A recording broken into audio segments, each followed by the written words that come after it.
Hello and welcome to Taurus Astro.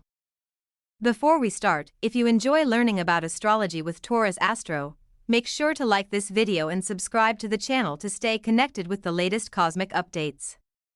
Jupiter's transit into Gemini is one of the major astrological shifts of the year. It begins on May 15, 2025, and although it moves quickly, its impact will be significant. Jupiter travels through Gemini for 5 months, enters Cancer briefly on October 18, then retrogrades back into Gemini on December 5, staying there until June 1, 2026. Overall, Jupiter will spend almost a full year in Gemini, with just a short visit to Cancer in between. This transit is unique because Jupiter's expansive, philosophical nature doesn't align naturally with Gemini's logical and communicative energy. Jupiter usually guides through deep wisdom and spiritual growth, while Gemini, ruled by Mercury, thrives on quick thinking, ideas, and communication. As a result, instead of deep contemplation, Jupiter in Gemini inspires mental breakthroughs, fresh ideas, and new beginnings in different areas of life. This is a powerful period for launching projects, expanding education, building skills, and solving problems creatively. Communication becomes even more important, and you might find it easier to express yourself clearly and connect with others.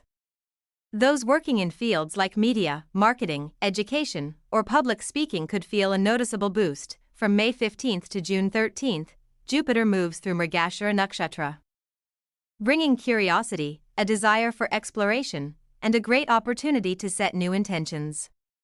Between June 13 and August 12, as Jupiter moves through Ardra Nakshatra, emotions and beliefs may be challenged, leading to internal or external transformations. From August 13 until June 18, 2026, Jupiter passes through Punarvasu Nakshatra, marking a hopeful and expansive phase.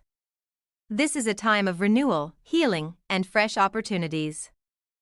If there were struggles earlier in the transit, now comes the time to rebuild and move forward with confidence. It's also valuable to reflect on what was happening in your life from May 2013 to June 2014, the last time Jupiter moved through Gemini, as similar themes may come up again. Of course, the way this transit will affect you personally depends on your individual birth chart, especially if you have planets in Gemini or other air signs. Jupiter's influence can open powerful new doors. Stay curious, stay open, and be ready to take action when opportunities arrive. Let's now talk about Gemini ascendants and what's happening as Jupiter transits through the sign of Gemini itself. This is a rare and powerful event. Jupiter is entering your first house, your Lagna. This only happens once every 12 years, and it won't return to this position for another 12 years. So, this is a unique moment in your life. Right now, you're at a different age than you were the last time, with new experiences and goals, and this Jupiter transit can play a major role in your growth. Jupiter gains directional strength in the first house, which is called Digbala. That means it operates at a high frequency, it becomes wise, generous, and expansive in its purest form.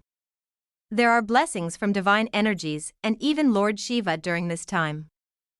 Jupiter will be in Gemini from May through October, then moves to Cancer, goes retrograde, and returns to Gemini before going direct again early next year. This means Jupiter will be active and moving fast, so you'll feel a lot of shifting energy over these months. Jupiter rules both your 7th house and 10th house. That means it has influence over relationships, partnerships, marriage, and also your career, work, and public life.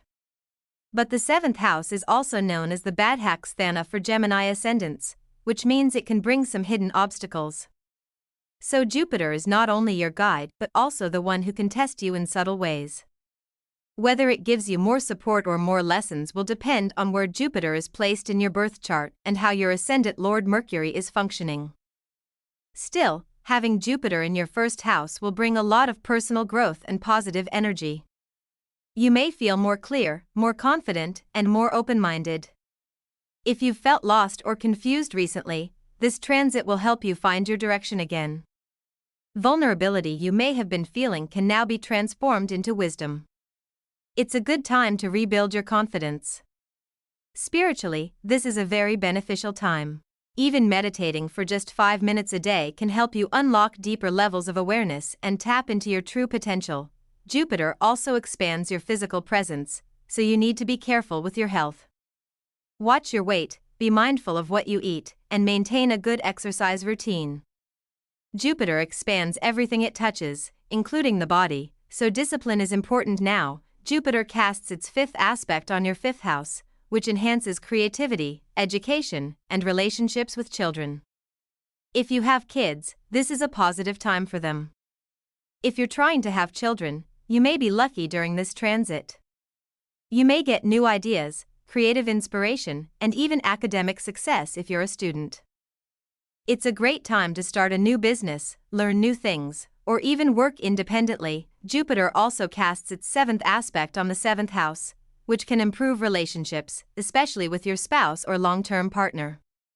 It can bring harmony, or in some cases, even help you attract a new relationship. Some of you might meet someone from a foreign land or even consider moving abroad to be with a partner. If you're already in a committed relationship, your partner may experience growth or support you in new ways. Jupiter also casts its ninth aspect on your ninth house. This is Jupiter's natural home. So this is an excellent time for higher education, long-distance travel, spiritual growth, and even connecting with a teacher or mentor who might change your life. You could find someone who says just one thing that completely shifts your mindset. Past good karma can bring rewards now. You may feel more inspired, more hopeful, and more aligned with your life purpose. Since Jupiter rules the 10th house, you might see changes in your job or public status. Promotions, recognition, or new opportunities at work can happen. But because Jupiter is also the lord of obstacles for you, some challenges can also come up, especially at the workplace. Stay away from office politics and focus on growing your skills and your network, which will naturally grow your net worth. This is also a time to stay humble. Jupiter in the first house can make you feel like you know everything. But avoid arrogance. Stay open to learning. Unlearning is just as important. Sometimes restarting something can actually be a blessing in disguise. Use this time to evolve spiritually and mature as a person. You might struggle to balance your spiritual life with your material responsibilities, but that's part of the growth process. Rahu is also casting an aspect on your first house right now, so be cautious of illusions or deceptive influences. Make decisions with clarity, not impulse. To get spiritual protection, worship Lord Ganesha daily. Keep a Ganesha yantra or chant a simple Ganesha mantra. After that, you can also worship Goddess Lakshmi with the mantra Om Lakshmi Nama. This can help remove obstacles and attract blessings. Overall, this is a fantastic transit for you. Jupiter is supporting your growth from many directions, personally, spiritually, professionally, and emotionally. Just stay grounded, stay humble, and stay focused. Use this rare opportunity to level up every area of your life.